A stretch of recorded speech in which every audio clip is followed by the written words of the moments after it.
মার্টিনেজের অধীনে 2026 ফিফা বিশ্বকাপ খেলতে চান ক্রিশ্চিয়ানো রোনালদো। তবে CR7 এর ইউরো পারফরমেন্স একেবারেই করুন। 4 ম্যাচে পাননি কোনো গোল। আগামী ইউরোতে আর খেলবেন না বলে নিজেই নিশ্চিত করেছেন। এদিকে কোপার কোয়ার্টার ফাইনালে মেসির খেলা নিয়ে রয়েছে অনিশ্চয়তা। মেহেদী নাইমের রিপোর্ট। আমি জন্মেছিলাম বিশ্বায়নের যুগে, তারপর আমি নিজেই ঘটিয়েছি বিশ্বায়ন। ফুটবল পায়ে দুনিয়া শাসন। কলিযুগের নাম বদলে হয়েছে রোনালদো যুগ। সৃষ্টিকর্তা সব মেধা যেন দিয়েছিলেন দুই পায়ে, সেটার সঙ্গে অসম্ভব পরিশ্রম করে হয়েছি রোনালদো, ক্রিশ্চিয়ানো রোনালদো। বয়স হলে নাকি জীবনের কষ্টের মুহূর্ত, বিপদে সবার আগে মনে পড়ে, চোখে জল আসে। স্লোভেনিয়ার সঙ্গে ট্রাইবেকারে পেনাল্টি মিস করা পর্তুগিজ সুপারস্টারের যেন প্রতি মুহূর্তে মনে হচ্ছিল হেরে গেলেই যে ইউরো থেকে চিরতরে বিদায়। 2028 ইউরোতে রোনালদোর বয়স হবে 43।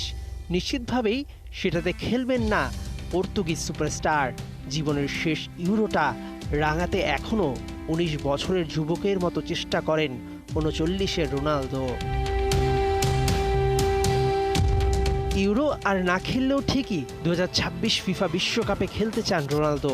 জীবনের সব রং ঢেলে রঙিন করতে চান ফুটবল মাঠের শেষ ক্যানভাসটাকে। তবে রোনালদো চাইলেই তো হবে না, পারফর্মার হয়েই যে টিকে থাকতে হবে কোচ রবার্তো মার্তিনেজের চোখে। পেশাদারিত্বে আবেগ চলে না। ইউরোতে 4 ম্যাচ খেলেও এখনও কোনো গোল পাননি রোনালদো, যে ঘটনা তার ক্যারিয়ারে প্রথম। শেষ 13টি পেনাল্টিতে গোল পাওয়া রোনালদোর পেনাল্টি মিস করার কারণ মেসি। শুনতে একটু অবাক হলেও এমনটা আজ করা হচ্ছে। স্লোভেনিয়ার দর্শকরা মেসির জার্সি নিয়ে মেসি মেসি বলে রোনালদোকে খেপিয়েছে। তাতেই ম্যাচ থেকে মন সরে গিয়েছিল রোনালদোর। অতীতে মেসির কারণে পরোক্ষভাবে সৌদি লিগে ম্যাচ নিষেধাজ্ঞা পেয়েছিলেন পর্তুগিজ সুপারস্টার। বয়স হয়ে গেলে বোধহয় মেজাজ হয়ে যায় খিটখিটে। এদিকে কোপায় মেসি নেই সুখে, উরুর চোটে জ্বর, অসুখে। সাইড বেঞ্চ ছেড়ে সোমবার যোগ দিয়েছেন নিয়মিত অনুশীলনে। তবে দলের লাইফলাইনকে নিয়ে সবাই সতর্ক।